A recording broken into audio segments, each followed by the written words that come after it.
Mesdames et messieurs de la presse, bonsoir et très heureux de vous retrouver dans le cadre de cet exercice de redevabilité, le premier du mois de mars, mois consacré à la femme. C'est aussi l'occasion pour nous de commencer cet exercice en rendant hommage à celle qui, dès les premiers jours de nos vies, s'est sacrifiée, et nous continuerons derrière le président de la République, champion de la masculinité positive, à faire de notre part pour que la femme à l'égal de l'homme puisse contribuer, apporter sa contribution dans les efforts des développements de notre pays, la République démocratique du Congo.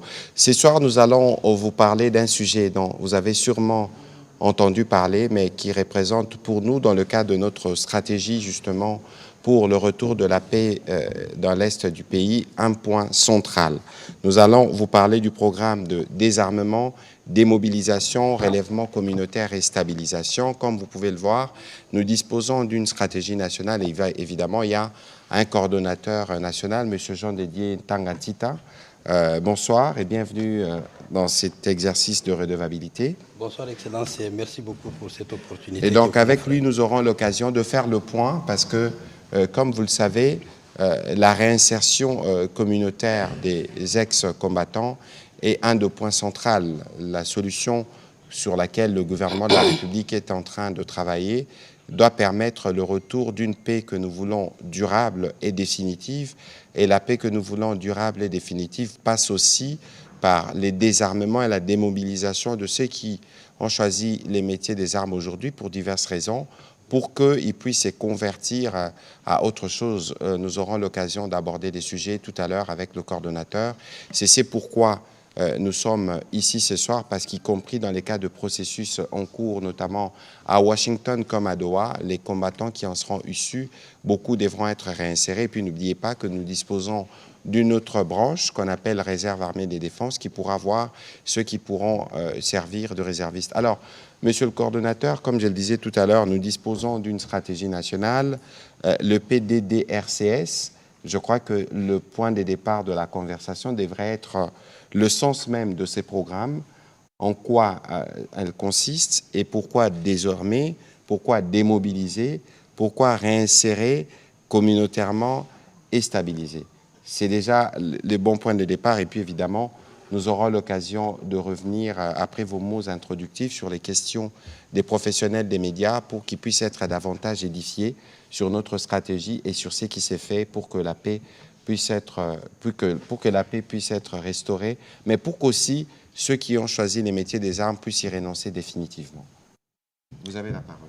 Merci beaucoup Excellence et permettez-moi à votre suite de saluer tous les compatriotes qui sont ici et aussi souhaiter un très bon mois de mars à toutes nos mamans, nos épouses, nos filles, nos sœurs, et leur dire qu'elles ont un très grand rôle à jouer dans le cadre de la recherche de la paix, de la consolidation, de la cohésion nationale et d'y vivre ensemble dans notre pays. Donc c'est vraiment un grand honneur d'être là et de voir que parmi les compatriotes qui sont là, il y a les mamans, il y a les sœurs et je vous salue.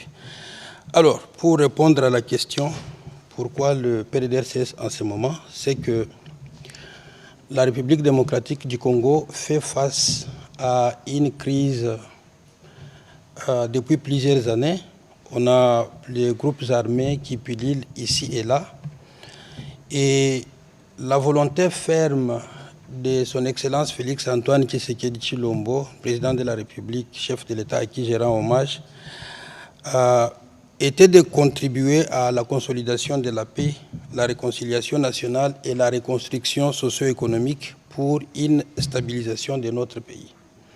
Et pour y arriver, il fallait d'abord commencer par ce qu'on appelle le désarmement, c'est-à-dire récupérer les armes entre les mains des hommes et des femmes qui font partie des groupes armés.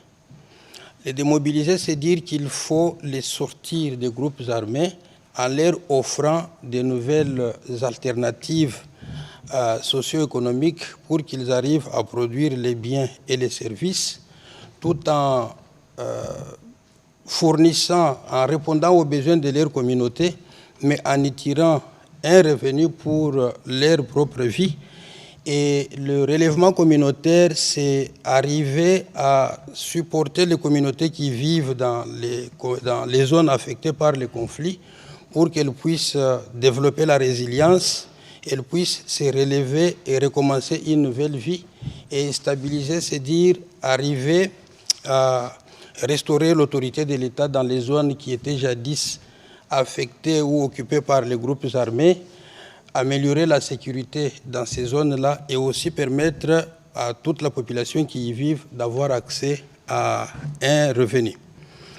Donc pour y parvenir, le programme a été mis en place avec des structures au niveau national, ce qu'on appelle le comité de pilotage, qui permet d'assurer la direction politique du programme, avec un comité technique qui est au fait l'organe technique qui permet de prendre un certain nombre de décisions et de donner des avis pour le comité de pilotage, mais aussi pour accompagner les provinces, et une coordination nationale que j'ai le privilège de diriger avec tout ce qui est comme organe exécutif, représenté au niveau des provinces par les coordinations provinciales ainsi que les antennes dans les territoires.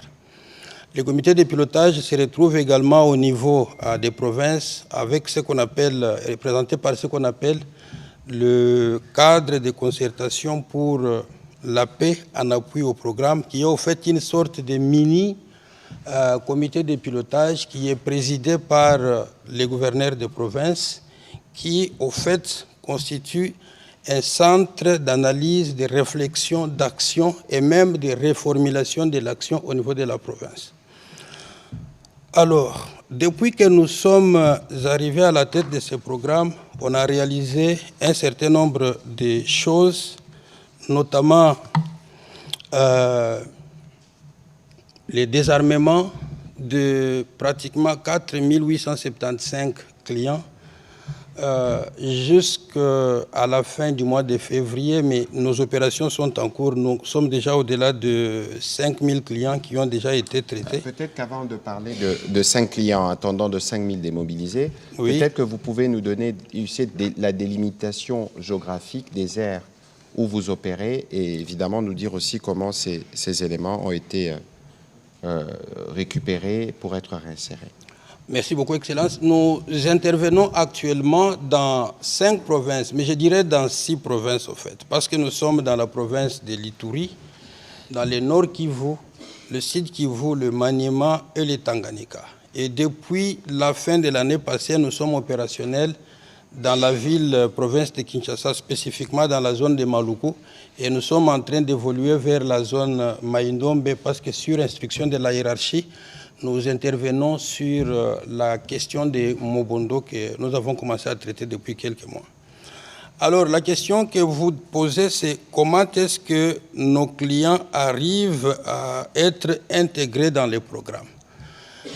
Tout à l'heure, vous avez dit on a une stratégie nationale et je voudrais juste spécifier que la stratégie nationale dont il est question ici découle de l'ordonnance 21/038 du 4 juillet 2021 qui charge la coordination nationale du PDDRCS d'élaborer une stratégie nationale qui définit la méthodologie et la façon dont le programme doit être mis en œuvre. Et donc, vous avez là les premiers piliers, vous avez tous les piliers, et donc généralement, nous, on commence par la sensibilisation, les dialogues avec les groupes armés. Et ceux-là qui acceptent, qui adhèrent au programme, ils sont profilés, identifiés dans la base de données unique. Ils sont biométrisés et reçoivent une carte et leurs armes sont tracées dans la même base de données et stockées par les FRDC. À l'issue de ce processus, ils sont orientés vers les activités génératrices de revenus, les formations professionnelles, etc. Et voilà comment cela se passe pour l'enrôlement des clients dans les programmes. Allez-y, parce qu'il était question de nous dire la délimitation, les provinces dans lesquelles vous êtes. Oui. Vous avez parlé d'à peu près 5 000 combattants. Oui. Ces 5 000 ont été trouvés où et comment ils ont été démobilisés? Exactement. Les 5 000, comme je le disais, ils ont été identifiés et désarmés, démobilisés, puis réinsérés dans les provinces de l'Ituri, dans les provinces du Nord Kivu, et si vous voulez, je peux vous donner les chiffres avec beaucoup de précision. Il passe d'ailleurs là. Et donc, on peut voir sur les écrans les différents chiffres. Ah, et donc, allez-y, et puis les techniciens suivront le rythme pour permettre à ceux qui nous suivent de voir les chiffres, évidemment, du travail qui a été accompli jusqu'à ces jours. Ah, merci beaucoup aux amis de la technique, parce que là, ils ont facilité ma vie, donc c'est très bien. Donc, dans la province de l'Ituri, on a 1546 clients qui ont été traités au cours de l'année passée. Et dans le Nord Kivu, il y a 838 démobilisés. Dans la province de Tanganyika, qui a pour capitale Kalemi, 653 clients. Et dernièrement, comme je le disais, au niveau de... donc à la frontière entre la ville de Kinshasa et le Maïndombe, on a traité 151 clients. Donc au total, ça nous a donné 3188 démobilisés pour l'année. Mais les données ont évolué avec les 2 premiers mois de l'année 2025. Ça nous a amené jusqu'à 4875. Alors, il faut comprendre que lorsqu'on parle de désarmement, le mot qui vient aussi en tête, c'est les armes. Et c'est peut-être ça la question qu'il faut poser après. Les données que vous avez là, c'est les données de fin 2025 pour ce qui est de l'armement. Parce que le désarmement ne se fait pas seulement au niveau des PDDRCS. Nous traçons les armes dans la base de données, mais ces armes sont vérifiées, inspectées et stockées par les FRDC. Et il y a un travail de traçabilité qui est en cours pour arriver à certifier toutes les armes qui ont été identifiées.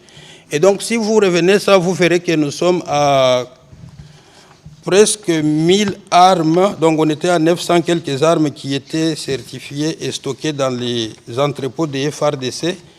Et le travail se poursuit pour la certification et l'inspection de ces armes.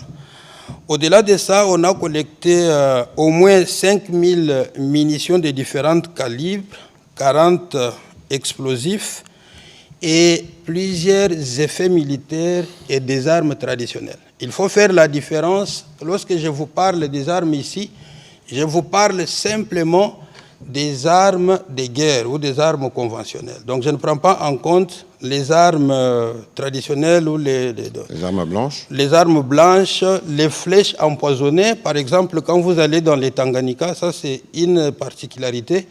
Les armes blanches n'ont pas été comptabilisées ici. Mais ça fait partie de notre lot qui est gardé parce que ça ne fait pas partie de la nomenclature des armes qui sont prises en compte par les FRDC.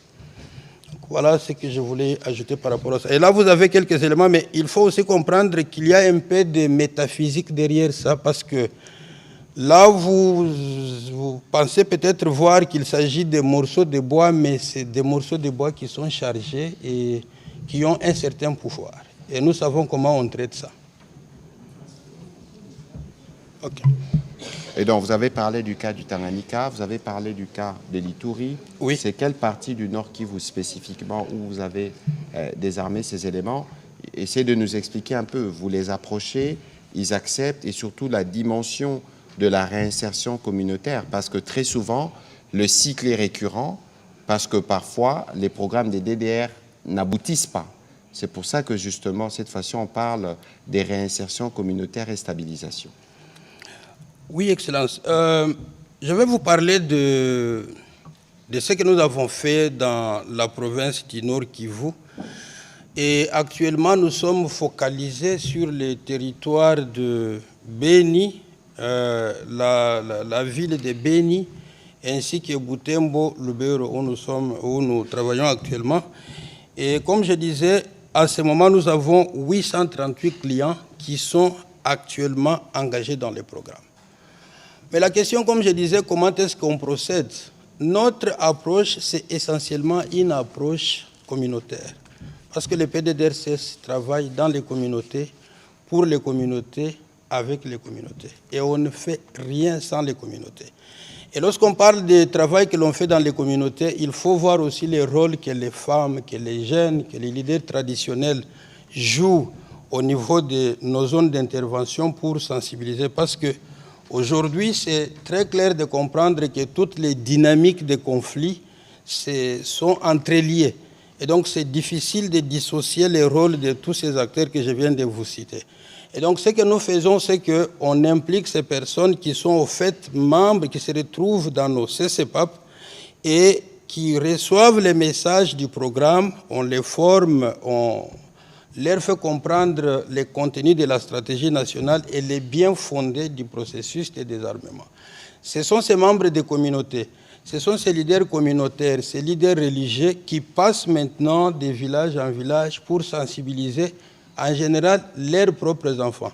Et lorsque ces derniers acceptent, ils nous font signe, on va organiser nos unités mobiles pour aller collecter les armes.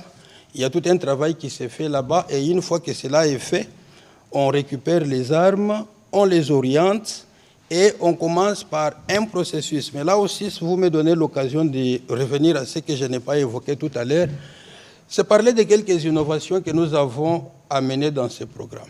La première innovation, c'est celle de la santé mentale, parce que, comme vous le savez, après avoir expérimenté les conflits armés et après avoir été aussi acteur dans les conflits armés, il est très très important de pouvoir développer les modules de santé mentale qui doivent avoir une approche bidirectionnelle, c'est-à-dire il s'adresse aux démobilisés, il s'adresse également aux membres des communautés pour éviter qu'il y ait l'auto-exclusion et que cela puisse favoriser la réussite ou les succès dans les différentes activités et bétonner la cohésion sociale.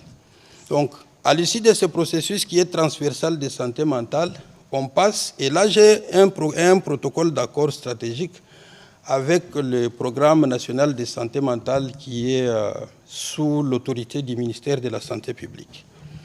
À côté de ça, on a maintenant le volet de la formation professionnelle ou la formation qualifiante. Ici, on a aussi une innovation, c'est qu'on a signé un protocole d'accord avec les ministres d'État, ministre de la formation professionnelle, qui aujourd'hui fait que les différents métiers que nous allons administrer à nos clients font partie du répertoire national des métiers. Et à la fin de cette formation, ils vont recevoir un diplôme qui est reconnu par le ministère de la tutelle, ce qui nous permet d'augmenter leurs chances d'employabilité. Et notre approche, c'est essentiellement une approche à 3 dimensions. On va travailler sur les savoirs, les savoir-faire et les savoir-être. Je vais expliquer. Celui qui veut devenir, par exemple, agriculteur, on va lui apprendre, on va lui donner des connaissances de base essentielles pour conduire l'activité agricole. Il va apprendre le climat, les sols et bien d'autres choses, les cycles végétatifs, comment ça fonctionne, quels sont les facteurs qui traumatisent les plantes, comment il faut protéger, défendre les plantes, etc. Ça, ce sont les connaissances de base que l'on va donner à nos clients. La deuxième chose, c'est sur les savoir-faire. On va utiliser la personne avec ce qu'elle a comme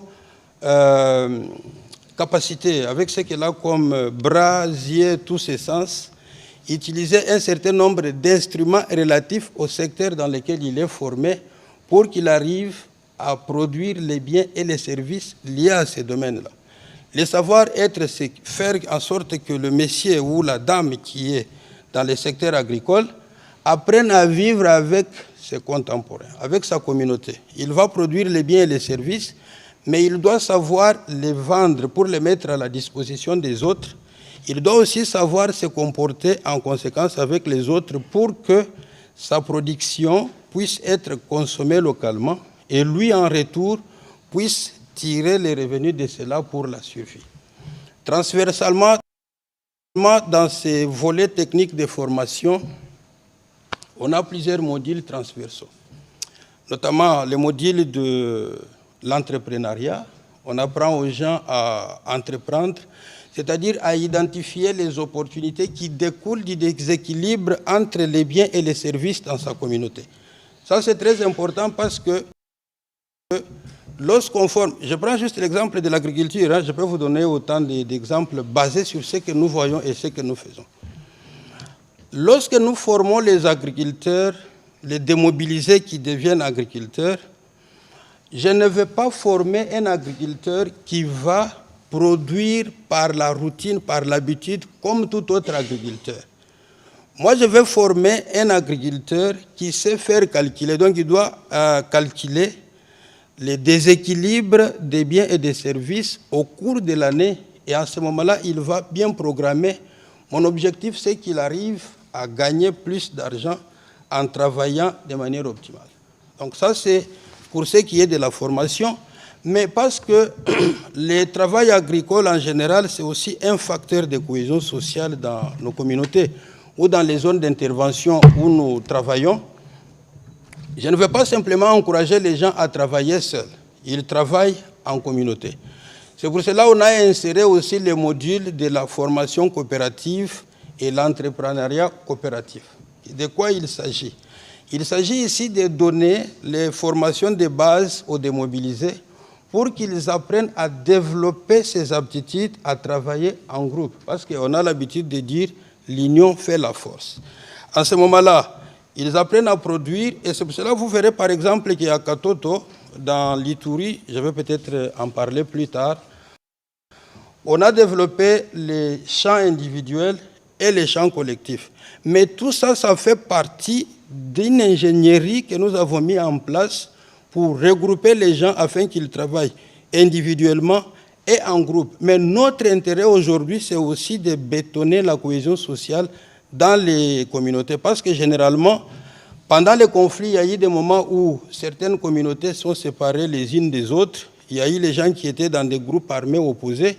Mais aujourd'hui, grâce à l'intervention du programme, on arrive à mettre les gens, indépendamment de leur communauté ou de leur famille, on les met ensemble dans des associations, ils travaillent. Et l'avantage avec ces métiers, c'est qu'il y a des opérations qui, même si tu es fort, tu as nécessairement besoin d'un voisin. Par exemple, les moments de défrichage, les moments de semis, les moments de sarclage ou de récolte, les gens ont besoin de se mettre en groupe pour travailler, s'entraider et arriver. Et nous, on en profite à travers notre premier pilier du programme pour mettre les gens ensemble et bâtir la paix, la cohésion sociale, qui est au fait l'objectif final qui était dans l'esprit du chef de l'État qui est l'initiateur du programme. Donc, en le faisant, on a aussi les initiatives qui contribuent au relèvement des communautés qui sont affectées par les conflits ou qui sont en situation de sortie de conflit. Vous aurez remarqué par exemple qu'à Kalemi, on était dans les Tanganyika. Au-delà des activités globales de démobilisation, de réintégration communautaire que nous menons, nous sommes intervenus dans la réhabilitation des points d'eau communautaires. Et ces points d'eau ne bénéficient pas seulement aux démobilisés, mais ils bénéficient aussi aux membres de la communauté, soit qui font partie du groupe de démobilisés qui sont réinsérés, ou alors les autres membres de communautés qui ne sont pas là. Ça aussi, c'est une autre façon de mettre les gens ensemble autour d'un élément fédérateur.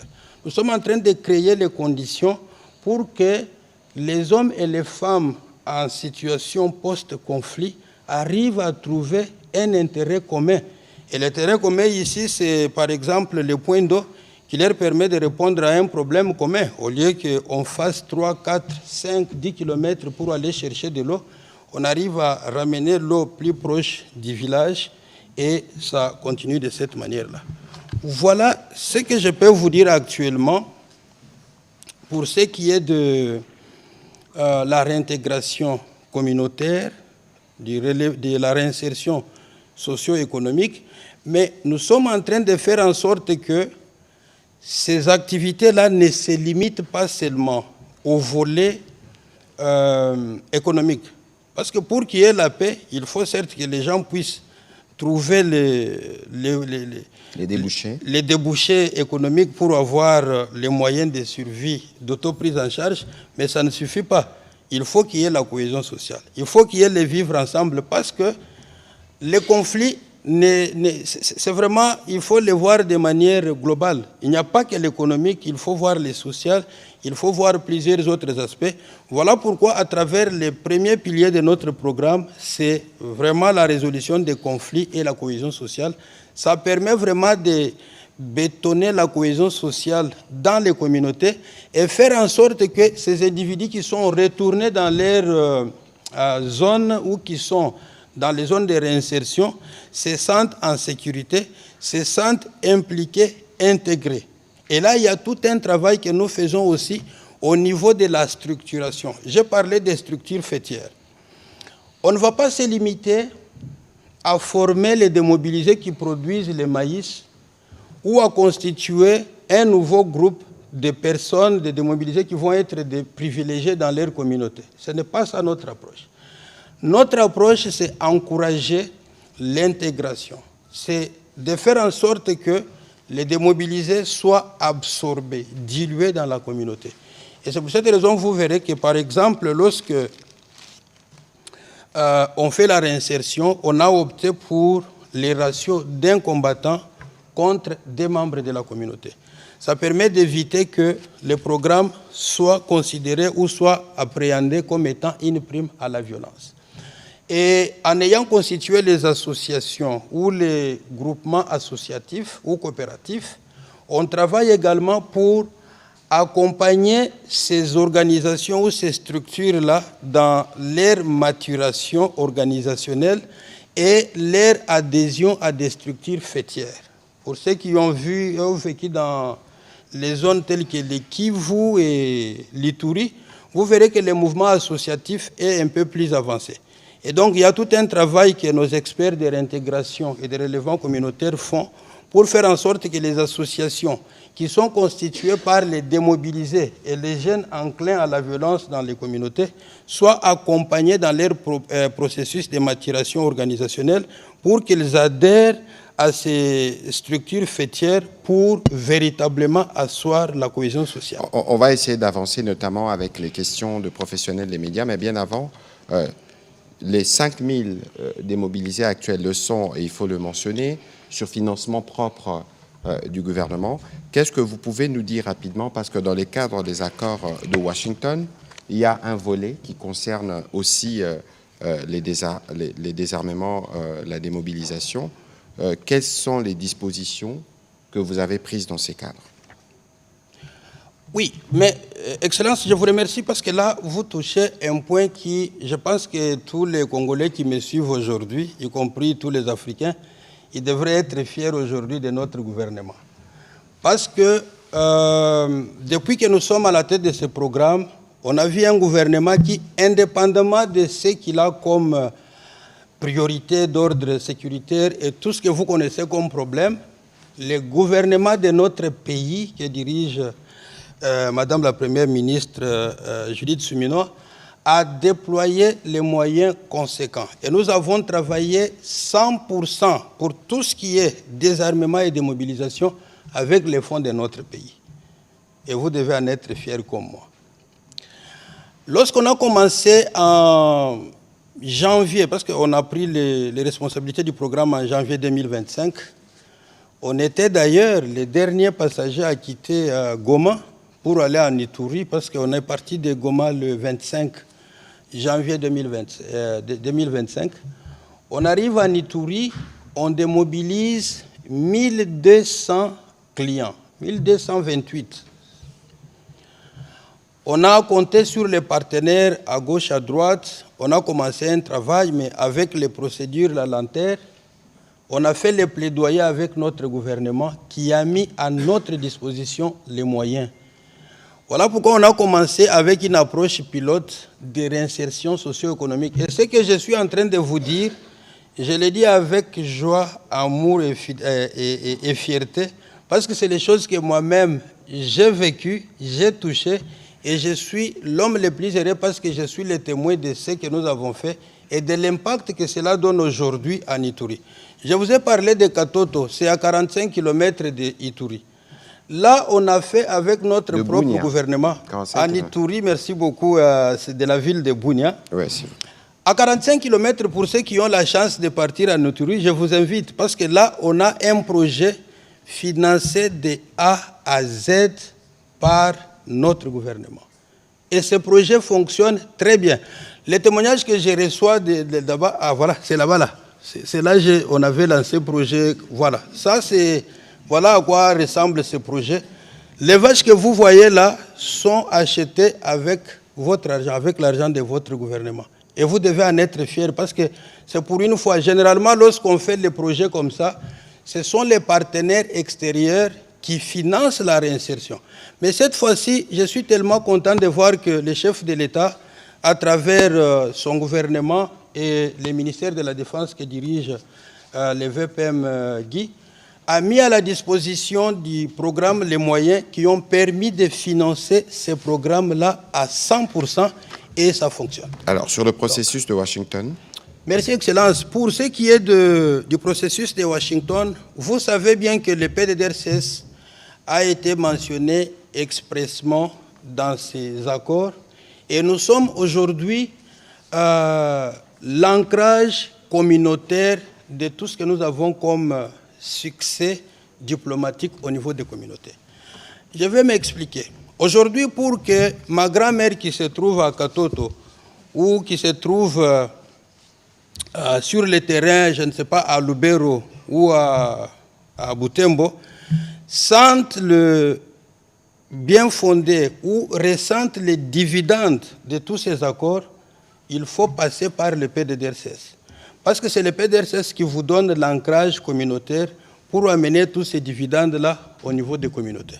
Et donc nous sommes là pour accompagner tous ces démobilisés, tous ces combattants qui vont passer pour aller à la vie civile, ils vont passer par le PDDRCS. Et la bonne nouvelle que j'ai à vous annoncer, c'est qu'aujourd'hui, le PDDRCS a déjà formé plus de 400 agents opérateurs qui sont prêts à être déployés dans moins de 48 heures et ils sont déjà totalement opérationnels pour lancer les opérations, qu'il s'agisse de la sensibilisation, du désarmement, de la vérification des armes, qu'il s'agisse de la gestion de l'information, de l'enregistrement, de l'orientation, etc. Donc le PDDRCS aujourd'hui est prêt à accompagner le gouvernement dans la mise en œuvre effective des dividendes de la paix au niveau de nos communautés. Voilà, on va commencer la série des questions avec M. Pichou Moulumba qui sera suivi de M. Eric Izani.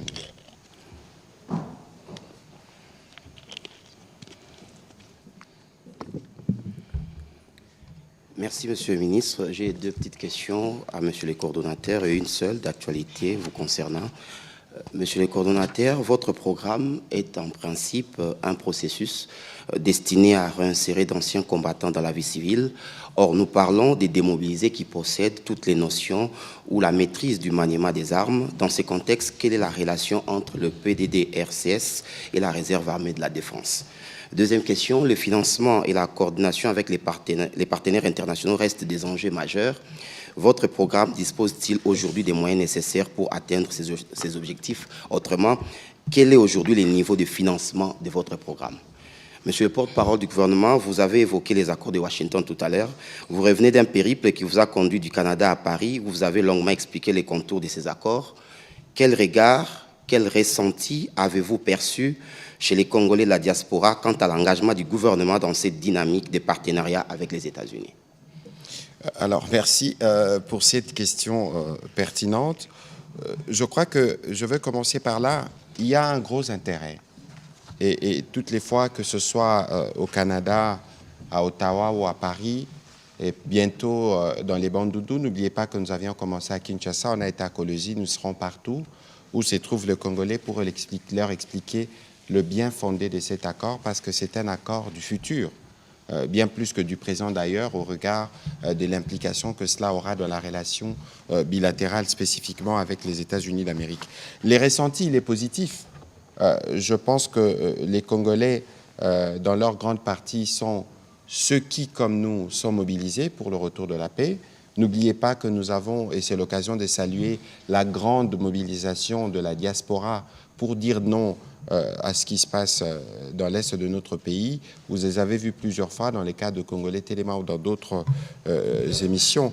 Donc le ressenti, il est plutôt positif, mais il reste néanmoins un défi que nous devons tous relever, c'est les défis justement de combattre la désinformation. Parce que comme vous le savez, cet accord est un accord qui a mis en péril les calculs expansionnistes et politiciens ou criminels du président rwandais. La preuve, vous voyez toutes ces sorties, comment il a perdu la sérénité. Nous-mêmes, nous devons nous approprier cet accord. Ce n'est pas un accord qui est fait par les présidents pour le président. Le président, comme nous avons engagé les pays, mais cet accord est appelé à durer longtemps. Et c'est pour ça que nous recommandons à tous les Congolais, partout où ils se trouvent, de les lire. L'accord, évidemment, pour ceux qui en auront l'occasion, verront des copies distribuées. Nous avons d'ailleurs en imprimerie, en chantier, des copies dans les langues nationales, mais nous n'en aurons sûrement pas 100 millions. Les versions de l'accord seront disponibles sur les sites du département d'État français en anglais, mais aussi sur les sites du ministère de la Communication. Et donc nous souhaitons et nous encourageons les uns les autres à aller s'abreuver à la bonne source plutôt que de se référer à ceux qui veulent profiter parce qu'ils se disent que sûrement que les Congolais ne vont pas lire et à amener la machine de la désinformation. Et d'ailleurs, si vous regardez partout où je passe à Kinshasa depuis plusieurs semaines, beaucoup me demandent la copie de l'accord. Je pense que cet intérêt est tel que nous tous, nous devons faire de cet accord un des documents qui nous accompagnent parce que les conséquences, nous les expérimentons pour les 10, 15, 20, 30, voire 50 prochaines années dans les cas du renforcement de la relation que nous avons avec les États-Unis d'Amérique. Je sais qu'il y a une autre question qui pourra sûrement revenir. Je m'épargnerai des mots en attendant la question qui viendra de je ne sais qui parmi les journalistes ce soir, mais le sujet, c'est les PDDRCS. Monsieur le coordonnateur, allez-y, s'il vous plaît. Merci beaucoup, Excellence. Je commence par la première question. Comme j'ai eu à le dire, le PDDRCS a une mission très claire, c'est-à-dire transformer les zones post-conflit en pôles de stabilité et de développement durable. Et pour y arriver, on utilise en même temps les combattants qui sont désarmés pour qu'ils participent eux aussi à la reconstruction de leur zone. En d'autres termes, on prend les hommes et les femmes qui sont dans les groupes armés, on les amène à la vie civile. Point. C'est ça ma mission dans le cadre de l'ordonnance 21/038 et la stratégie nationale du PDDRCS. Tandis que la RAD a une autre mission, c'est celle de prendre les gens dans les communautés et les former, les positionner pour les orienter selon sa stratégie et sa politique. En définitive, il n'y a pas une quelconque confusion qu'il faut établir entre le PDDRCS et la RAD. Il s'agit de deux structures bien distinctes avec des missions très claires et qui n'ont pas une quelconque confusion dans leur travail. La question des financements que vous évoquez, je crois que j'en ai parlé assez longtemps tout à l'heure. Le programme est très complexe. Les défis également sont énormes parce que si vous regardez simplement la taille de notre pays, si vous regardez les besoins auxquels on fait face comparé aux autres pays dans lesquels on a fait les DDR ou comment les choses se sont passées, vous comprendrez que c'est complexe. Mais pour le moment, on fonctionne avec les moyens du gouvernement et chaque fois que les besoins se sont présentés pour le désarmement ou la démobilisation, le gouvernement assume ses responsabilités. Et à côté de ça, nous sommes accompagnés aussi par les partenaires techniques et financiers que je salue en passant parce que les partenaires là ne nous remplacent pas, ils nous accompagnent. Et ce qui nous réjouit aujourd'hui, c'est qu'ils nous suivent. Les devants, je l'ai expliqué tantôt, le désarmement et la démobilisation, c'est à 100% couvert par les moyens du gouvernement. Et déjà, le gouvernement a fait même un pas de plus parce que nous sommes actuellement dans la réinsertion et dans les Tanganyika, je vous ai même parlé des infrastructures comme l'eau que nous sommes en train de faire tout ça avec les moyens du gouvernement et les partenaires nous accompagnent dans ça. Donc, aujourd'hui, il n'y a pas d'inquiétude, les choses avancent normalement bien et nous sommes à mesure de réaliser les missions qui nous ont assignées. Monsieur Eric Izami, allez-y s'il vous plaît.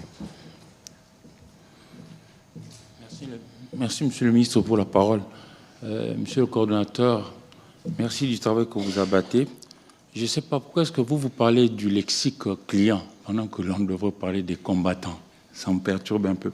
Et puis, là, vous avez évoqué tout ce que vous êtes en train de faire, notamment au niveau du Nord Kivu, Lubero, Beni, et puis pour Tanganyika, Kalemi. Mais vous n'avez presque rien dit à propos de Sud Kivu et le Maniema, quand on sait qu'au niveau du Maïndombe, vous avez commencé il y a peu. Et puis, bon, dans nos langues ici, nos aïeux ont dit « Libokaba tutela pilipili solesi la raté ». L'ancêtre de votre structure s'appelait autrefois CONADER. Qu'est-ce que vous ferez à ceux de combattants qui vont peut-être venir et puis s'hasarder à pouvoir retourner à leur sale besogne? Et je voudrais terminer par vouloir savoir la relation que vous avez, votre structure, avec les FARDC quand il s'agit de la reddition des combattants. Merci beaucoup. Messieurs amis, je suis heureux de... Je vous vois souvent à la télévision, hein, et je suis content de vous voir là. Et souvent... Ah bon? Ok. Merci beaucoup. Bon, vous avez posé beaucoup de questions, mais je pense que je vais aller... Si j'ai oublié une question, vous allez m'aider à me rappeler, et avec beaucoup de plaisir, je vais vous rappeler. Pourquoi je parle des clients? Je parle des clients parce qu'au fait, bon, c'est peut-être une des formations professionnelles et nous avons été formés pour être des client-oriented managers. C'est-à-dire que moi, mon client principal, donc je travaille pour les combattants, pour les démobiliser. Et je dois tout faire pour l'accompagner à réussir le processus. Donc c'est un chemin. Et c'est pour cette raison. Mais lorsqu'on travaille aussi avec un client, ça veut dire qu'il faut savoir tracer les lignes rouges pour également gagner son respect, les respecter. Donc ça doit être dans les deux sens, avoir une vision commune et marcher ensemble. Parce que même la Bible dit que deux personnes ne peuvent pas marcher ensemble s'ils ne se mettent pas d'accord. Et donc moi, je suis vraiment la personne qui est orientée sur les combattants, sur les démobilisés. Et ça, c'est ma passion. Ça fait pratiquement 25 ans que je travaille sur la même chose. Donc pour moi, les démobilisés, c'est mes clients, donc c'est les gens, donc je dois m'intéresser pour comprendre. Peut-être que rapidement, vous pouvez nous dire dans quel pays vous avez travaillé, comme ça peut donner des références sur votre parcours, très rapidement, avant d'épuiser les autres questions. Très long parcours, mais je peux vous donner des exemples très rapides. Côte d'Ivoire, la RCA et bien d'autres. D'accord. Voilà. Donc, RCA, c'est juste à côté, mais bien d'autres, c'est toute une longue histoire de carrière et de profession avec les autres organisations et tout. Alors, maintenant, vous avez parlé de l'ancêtre qui est le PND. Non, Conader. Vous avez demandé. Oui, Conader. Oui, Conader et tout. Et la question, c'est quelle est la différence ou c'est... Parce qu'on avait remarqué qu'il y a certains combattants qui, autrefois, quand ils avaient reçu des formations, certains avaient tendance à retourner et à refaire le mal. J'évoque même l'adage, à ceux-là, vous faites quoi? Et puis, je voudrais avoir la nette relation qu'il y a entre votre structure et les FARDC en ce qui concerne la reddition de combattants, ceux qui viennent s'adonner à vous de manière libre. Très bien. Vous savez, oui, je commence par le dernier point. Les FARDC interviennent à plusieurs niveaux. D'abord, comme forces régaliennes, elles sont en charge de la sécurisation des personnes et de leurs biens. Les zones dans lesquelles nous intervenons, généralement, vous savez que les DDR fonctionnent avec 3 ingrédients essentiels. On a la politique, la sécurité et le programme. La politique, on en a déjà parlé. La sécurité, c'est ça la dimension qui est gérée par les FARDC. C'est-à-dire que pour que les gens arrivent à déposer les armes, il faut un minimum de sécurité. Donc les gens doivent se sentir en confiance et en sécurité pour donner les armes parce que la nature a horreur du vide. Et donc dans ces conditions, on travaille avec les FARDC pour qu'ils garantissent la sécurité des personnes, de leurs biens, de leurs familles, etc. Et ils vont le faire. Les sites de désarmement, qu'il s'agisse de sites mobiles ou statiques, sont sécurisés par les FARDC. Et tout au long des opérations de désarmement que nous conduisons, ce sont les officiers des FARDC qui interviennent dans le processus d'identification, de contrôle et de vérification des armes. La logistique, le stockage, c'est encore fait par les FARDC parce que ce sont nos forces qui sont autorisées à garder les armes. Donc, globalement, c'est un peu ça. Maintenant, lorsqu'il y a des opérations sur le terrain, il y a toujours des approches qui sont déployées. On a l'approche militaire et l'approche non militaire. Donc, lorsqu'il y a la reddition des combattants qui se présentent au FARDC, ces éléments sont orientés vers le PDDRCS qui déploie des équipes mobiles. Et je vous ai dit, aujourd'hui, nous sommes dans 5 provinces. Dans toutes ces 5 provinces, actuellement, on a 20 antennes qui fonctionnent sur les 24 qui étaient opérationnelles suite à un certain nombre de soucis qui a fait que certaines antennes sont déplacées et tout. Donc l'antenne, c'est en fait l'entité qui gère les territoires. Je pense que vous connaissez les territoires, oui. Donc au niveau de chaque territoire, on a des équipes. Au niveau de la capitale provinciale, on a des équipes. Et ces équipes travaillent en synergie et en permanence avec les FARDC. Lorsqu'il y a ce genre de cas, on déploie les équipes mobiles, les équipes mixtes qui ont les FARDC, qui ont nos officiers. Ils vont identifier les clients qui est venu, ils vont identifier les combattants, récupérer les armes et procéder à la suite de son processus avec nous. Alors, vous évoquez les cas des gens, des récidivistes, c'est-à-dire les gens qui ont été démobilisés, mais qui retournent encore à la violence. J'aurais peut-être du mal à me prononcer sur cette question, parce que vous posez une question générale, mais vous n'avez pas circonscrit le contexte. Il faut comprendre les raisons pour lesquelles cette personne a décidé de se désengager du processus de réinsertion. Pourquoi il s'est désengagé? Tant qu'on n'a pas compris les raisons pour lesquelles il l'a fait, je ne peux pas vraiment me prononcer sur la question. Mais moi, je peux vous dire qu'ayant compris cette question, la stratégie nationale que nous avons, elle est très claire. C'est pour cela qu'on a essayé de trouver un schéma fonctionnel qui soit le plus complet possible. Et ça, je pense qu'il faut féliciter notre pays. On a un seul programme national. Même si vous faites les tours du monde, vous n'allez pas trouver un programme qui soit le plus complet, le plus cohérent et le plus intégré comme le PDDRCS. C'est le meilleur des programmes que vous pouvez avoir aujourd'hui. Pourquoi je le dis? On ne s'est pas mis simplement à récupérer les armes entre les mains des démobilisés. Moi, comme technicien de désarmement, lorsque vous me parlez de désarmement, en réalité, vous n'avez rien dit. Parce que pour moi, le désarmement, là, c'est un événement. Événement, ça veut dire, je viens, vous prenez votre arme, vous me donnez, on part, on écrit papier et c'est fini. Mais en réalité, ce n'est pas de ça qu'il s'agit. Il faut plutôt parler du processus, c'est-à-dire un cheminement, c'est-à-dire un certain nombre de choses qu'il faut faire pour accompagner la personne. Je vous ai expliqué en parlant du chemin qu'il faut faire avec les démobilisés pour l'amener à la fin. Et c'est ça qui est le plus important. Voilà pourquoi la stratégie pour prévenir ce genre de cas est basée sur l'analyse spécifique du contexte de la RDC. Notre programme a été élaboré avec 5 piliers principaux. Et ces piliers-là nous permettent effectivement d'éviter ce genre de cas. Pourquoi je l'ai dit? On commence par la résolution des conflits et la cohésion sociale. Comment? On sait qu'on est dans une situation de conflit, les gens se battent, c'est eux-mêmes là qui connaissent pourquoi ils se battent.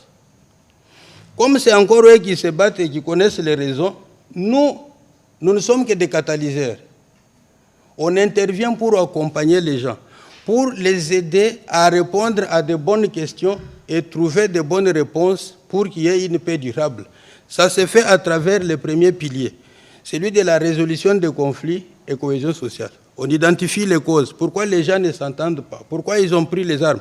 Dès que cela est retrouvé, à ce moment-là, ils vont bâtir la cohésion sociale en passant par les dialogues démocratiques, la justice, et aussi on traite toutes les questions qui sont liées aux dynamiques des conflits régionaux. Évidemment, là, je suis en train d'aller un peu plus vers l'Est. Donc, si vous êtes dans notre région telle que le Kivu et tout, vous comprenez exactement de quoi je parle. Donc, il n'y a pas que les problèmes qui sont à l'interne et tout. Donc, ça, c'est déjà le premier point. À côté de ça, maintenant, pour prévenir ce genre de cas de récidive, on passe au deuxième pilier. C'est celui de la stabilisation et, donc, qu'est-ce que j'ai dit? De la restauration de l'autorité de l'État et la sécurité. Je parlais tantôt de la nature qui a horreur du vide. Je vous ai également dit tout à l'heure que pour moi, déposer les armes, c'est un événement. Donc les gens peuvent déposer les armes, oui, mais après, qu'est-ce que ça fait? Je peux vous déposer une arme et puis demain j'achète 3 parce que je vais vous faire plaisir, je vous donne une arme. Mais si moi-même je ne suis pas convaincu, je vais encore le faire. Alors nous ne sommes pas pressés pour collecter les armes et nous ne voulons pas d'un programme quantitatif. C'est-à-dire un programme qui va faire des tapages en disant, voilà... Donc, lorsque vous dites que vous avez 5 000, c'est 5 000 qui ont été désarmés, démobilisés et réinsérés. Parce que la pertinence de la question, c'est qu'on parle de programmes DDR depuis des longues années, depuis 2001. Oui. Mais malheureusement, c'est des programmes qui n'ont pas connu des grands succès. Et je pense que le fait qu'on a rajouté relèvement communautaire et stabilisation, c'est les volets qui viennent structurer ou tout au moins consolider le fait que le combattant a renoncé aux armes. Exactement. Et qu'il a trouvé un autre métier qui lui permette de ne plus recourir au métier des armes. Exactement. Et là, nous, on procède à des métiers, non seulement les métiers qui permettent aux gens de trouver à manger, mais c'est des métiers valorisants. Et l'orientation professionnelle, donc, à travers notre ingénierie, c'est arriver à analyser, à fouiller tout ce que l'individu a comme antécédent professionnel et fouiller même dans ses passions. Et donc, on accompagne ces gens à réveiller ce qu'ils ont comme passion et répondre aux besoins parfois non encore identifiés et développer de nouvelles niches d'opportunités dans les communautés pour que véritablement ces personnes-là s'insèrent dans leur communauté. Alors, maintenant, qu'est-ce qu'il ne faut pas? On a vu dans certaines communautés où les démobilisés étaient parfois les plus riches de la communauté, du village. Moi, j'ai vu dans certains villages où ce n'était que les démobilisés qui avaient les panneaux solaires et qui avaient les cabines pour charger les téléphones. Et ça créait des problèmes chez les voisins où les mamans, les autres commençaient à menacer les autres garçons en disant « Mais vous êtes ici, il fallait aussi partir pour avoir ça ». Voilà pourquoi dans les volets de relèvement communautaire et la réintégration communautaire, on met un accent sur les projets à large impact communautaire. C'est pour faire en sorte qu'il n'y ait pas cette perception du DDR comme étant une prime à la violence. Donc on essaie d'élargir notre zone, notre assiette d'intervention à tous les membres de la communauté pour qu'il y ait véritablement la cohésion sociale et les vivre ensemble. On quitte là, on ajoute les deux derniers piliers de la stratégie, c'est celui de la stabilisation. Ça, c'est la meilleure des composantes de ce programme. Parce que dans la stabilisation, c'est là où vous trouvez la restauration de l'autorité de l'État. C'est là où vous trouvez que les membres de communauté doivent accéder aux revenus. Ils doivent également se sentir en sécurité après l'intervention du DDR. Et on quitte là-bas, on a le volet de la communication et de la sensibilisation pour terminer, qui est transversal. Et là, je salue le travail que fait son Excellence Patrick Mouyaya pour la sensibilisation et tout, parce que déjà, en nous donnant cette opportunité, vous nous permettez de passer les messages à toutes les composantes et à tous les membres de communauté pour qu'ils comprennent de quoi il s'agit. Donc, à travers ces différentes composantes, on arrive à mettre en place les conditions qui vont prévenir les cas de récidive parce qu'on réunit les conditions essentielles pour que véritablement ces personnes qui ont rejoint la vie civile ne retournent plus. Exactement, ils ne retournent plus à la violence, mais ils se sentent aimés, respectés, considérés. Parce qu'à travers ces composantes aussi, vous avez, comment on dit ça, voice and representation. Donc la voix et la... Oui. Moi, je ne travaille pas seulement avec les clients pour qu'ils commencent à cultiver ou à produire, mais c'est qu'ils deviennent des citoyens actifs dans leur communauté et qu'il y ait aussi même l'éducation civique et la participation politique. Voilà. Donc ça, c'est très important comme élément. On va prendre la dernière série des questions, mais on va s'assurer qu'après cet exercice de redevabilité, d'une stratégie d'accompagnement, y compris pour les médias, j'espère que vous pourrez mettre ces documents à disposition de tous les professionnels des médias, cette stratégie nationale, pour qu'ils puissent s'en imprégner, parce que c'est une composante importante dans la dynamique pour le retour de la paix dans la partie est de d'autres pays. On va prendre Madame Joséphine Mawete, Monsieur Don Paul Anganze, Touvert Ruinier, Corneille Loubaki pour terminer. On va prendre les questions en série pour faire une économie de temps. Donc on ne répondra pas au tic au tac. Merci.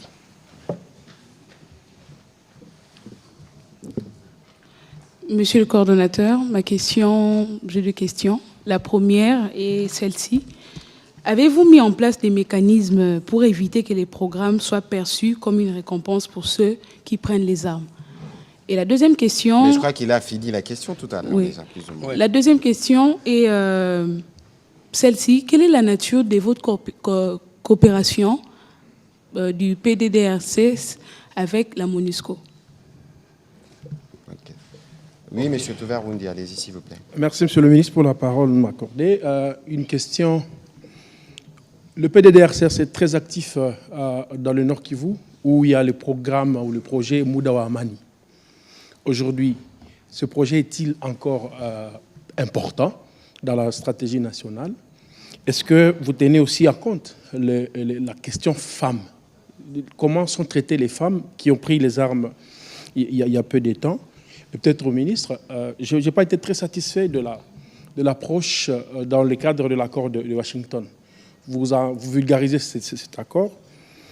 La partie AFC, M23, dit qu'elle ne peut pas être dans le PDDRCS. Est-ce qu'il y a un mécanisme contraignant de ces accords qui pourrait donner l'opportunité à ceux qui aujourd'hui sont contre la République d'adhérer dans ces programmes? Merci. Merci. Je commence par le coordonnateur. D'abord, en termes clairs, est-ce qu'on peut connaître les défis auxquels vous êtes confrontés dans la gestion quotidienne du programme? Mais aussi, vous avez parlé du déploiement vers le Mai-Ndombe, mais clairement, est-ce qu'on peut savoir les résultats là-bas au Mai-Ndombe? Et monsieur le porte-parole du gouvernement, une question d'actualité.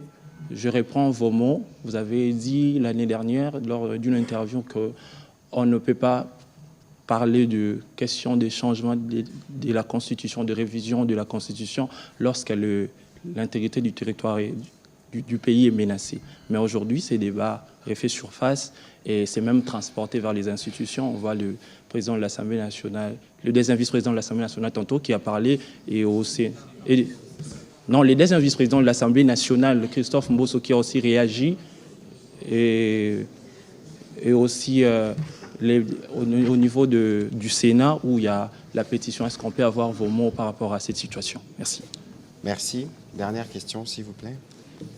Merci beaucoup, Monsieur le ministre. Deux petites questions pour le coordonnateur.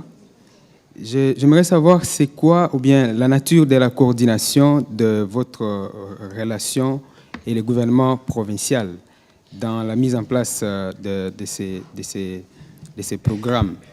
La deuxième question, concrètement, ce que vous appelez des clients, les combattants, comment ils sont pris en charge? La prise en charge des combattants. Et enfin, j'aimerais savoir les armes récupérées, comment vous les faites? Est-ce que vous les donnez au FARDC ou bien vous les faites comment? Excusez-moi, les clients ont fait quoi? Je disais la prise en charge des clients, des combattants. Oui. Comment ça se passe, la question de la prise en charge? OK. Voilà. Allez-y, s'il vous plaît. OK. Pour les questions que vous concernent. Merci beaucoup, Excellence.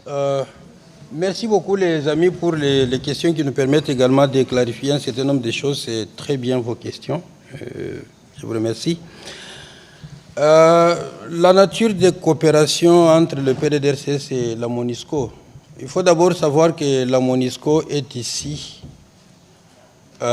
sur le consentement de la République démocratique du Congo. Parce que les opérations de maintien de la paix se font sur base du consentement du pays hôte. Et à ce titre, les relations institutionnelles que nous avons avec la MONUSCO sont basées essentiellement sur les mandats. Et ces mandats se trouvent déclinés dans les résolutions du Conseil de sécurité des Nations Unies.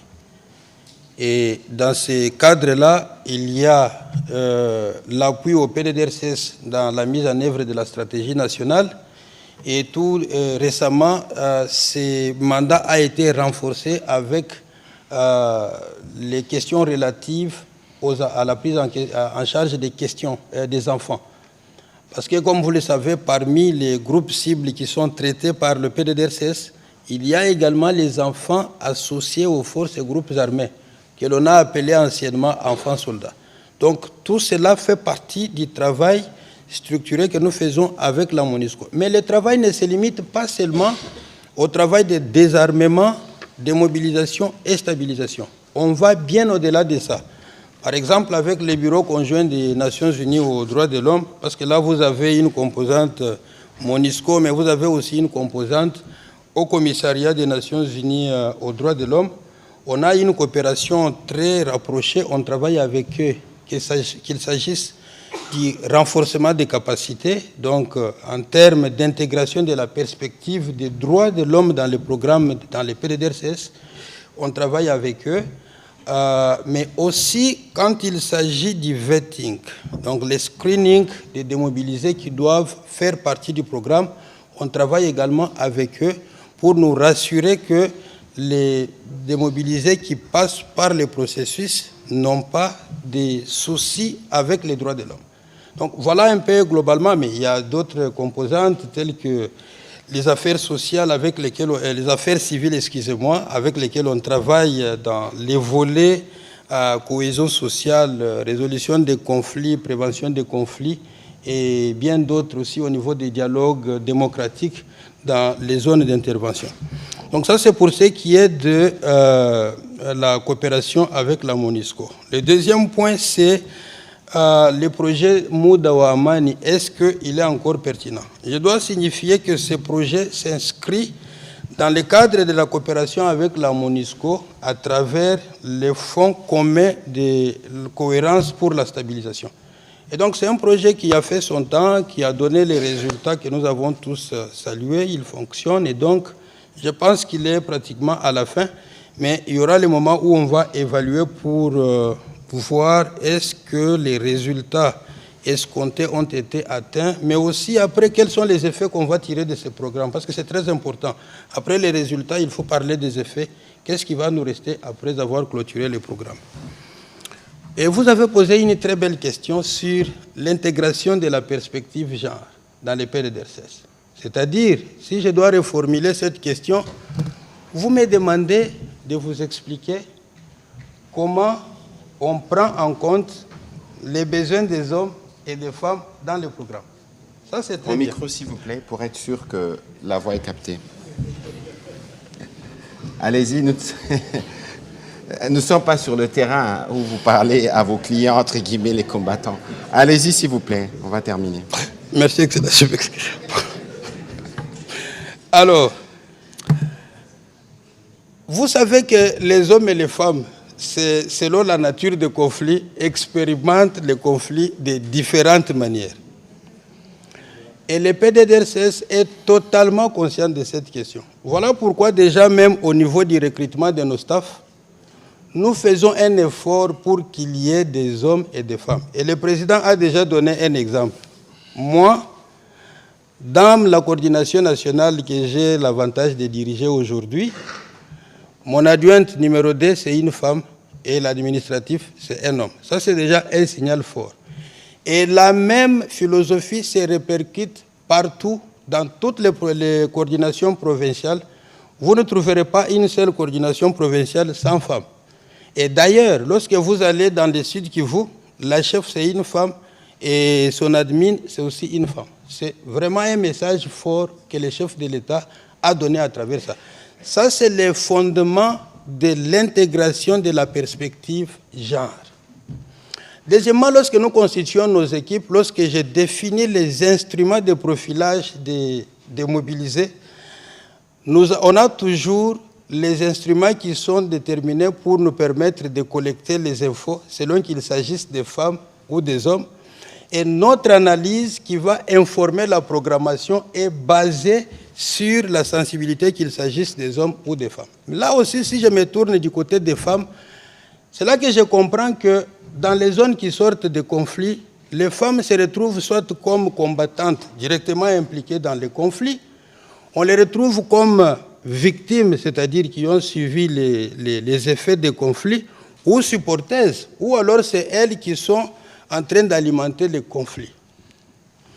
Je me retrouve maintenant au niveau structurel. Au niveau des CCPAP, par exemple, au niveau des provinces, il y a les associations de femmes, et vous aurez vu que chaque fois que moi je vais en mission, j'ai toujours une session fermée avec les leaders des femmes, parce que c'est là où je trouve les bonnes informations. Et je travaille très bien avec les associations et les leaders des femmes. 2 minutes. Ces femmes qui se retrouvent au niveau de ces structures ou de ces institutions arrivent à développer une approche sensible au genre, qui nous permet de mettre les femmes dans des contextes où elles vont pouvoir s'ouvrir, et on organise des focus groups où on regroupe les femmes pour les accompagner. Et on développe aussi les activités qui ne vont pas discriminer les femmes en les mettant dans une caisse où ce sont les métiers féminisés et les métiers masculins. Donc on donne l'opportunité à toutes les femmes de s'orienter, de choisir ce qu'elles peuvent faire en fonction de leurs aptitudes et de leurs choix. On peut aller plus loin avec l'intégration de la perspective genre, mais je vais aller vite pour aller. Les défis, on a un grand défi, c'est le défi sur le plan sécuritaire. Parce que je vous ai expliqué au début que les DDR fonctionnent avec 3 ingrédients essentiels. Je vous ai parlé de la volonté politique, je vous ai parlé de la sécurité, je vous ai parlé du programme. Aujourd'hui, dans notre pays, vous avez, même si vous ne l'avez pas vu, mais vous l'avez entendu. Si vous ne l'avez pas entendu, vous l'avez vu. Dans ce pays aujourd'hui, il y a une volonté politique très ferme pour conduire le processus de DDR-16 avec succès. Pour une fois, vous avez le chef de l'État qui est le président du comité de pilotage. Et ça n'arrive pas tous les jours et ça n'arrive pas partout. Et un programme aussi transversal de grande envergure comme celui-ci. Donc ça vous donne exactement la volonté politique qui vous fait comprendre quelle est la pensée, quel est l'esprit et la lettre derrière la création du PDDR-16. Le troisième ingrédient, c'est le programme. C'est ça que je viens de vous expliquer tout à l'heure. Je vous ai dit qu'en RDC, on a la chance aujourd'hui d'avoir les meilleurs des programmes de désarmement qui vont nous aider à avoir la paix durable. Le grand défi qui nous reste aujourd'hui, c'est les volets sécuritaires, parce qu'on a besoin de garanties sécuritaires pour permettre à nos compatriotes de déposer les armes. Maïndombe, les opérations pilotes que nous avons lancées là, on a traité 151 combattants qui ont déposé les armes, et actuellement nous sommes dans le processus de préparation de leur réinsertion socio-économique à travers un certain nombre d'activités, dont l'agriculture, et cela s'est fait en synergie avec le ministère de la formation professionnelle. Donc à Doumi, il y a un centre et on a déjà amené les matériels pour commencer la formation.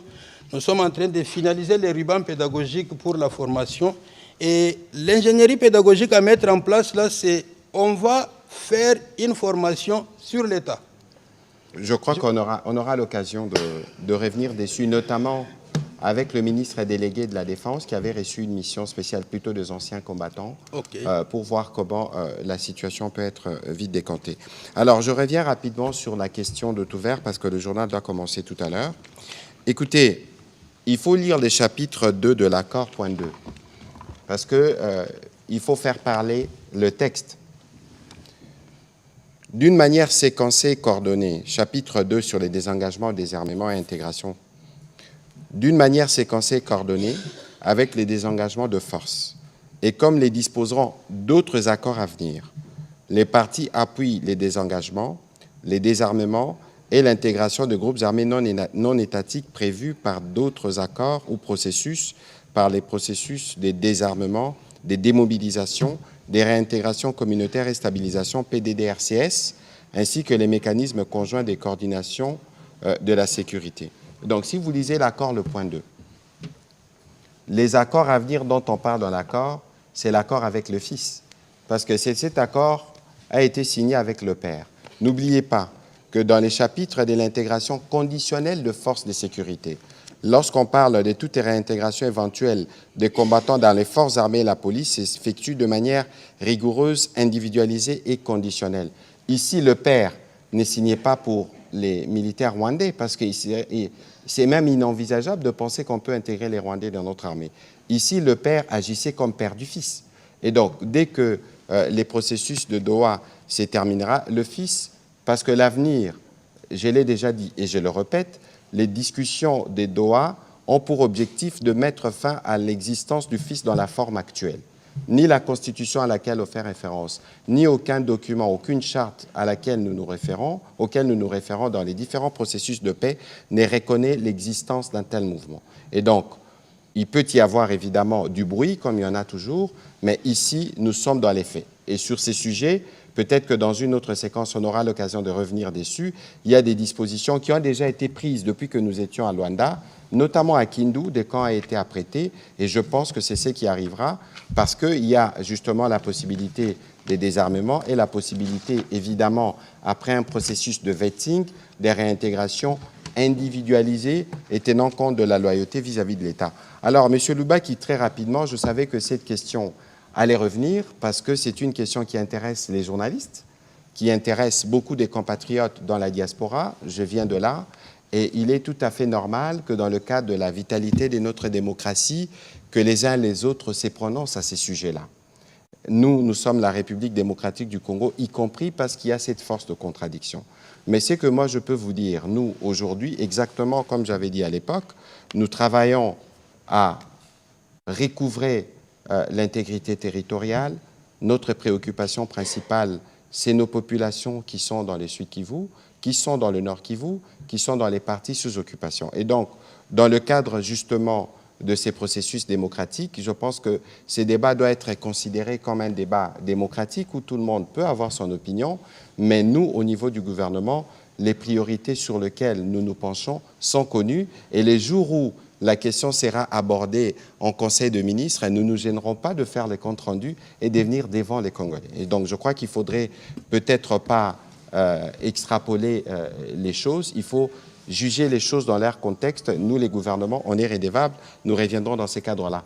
Je ne vous donne pas des mots de la fin parce que nous avons terminé cet exercice, mais j'espère que nous aurons d'autres occasions où nous irons un peu plus en profondeur dans la connaissance du travail que vous faites. Mais déjà, aux professionnels des médias, ce soir, ce n'était qu'une introduction à la stratégie nationale. On va s'assurer que les documents vous parviennent et ensemble, nous pourrons évidemment travailler pour que nous puissions tous contribuer au retour de la paix, notamment à travers les efforts qui sont faits au niveau du programme PDD-RCS. Merci de votre participation et bonne soirée chez vous.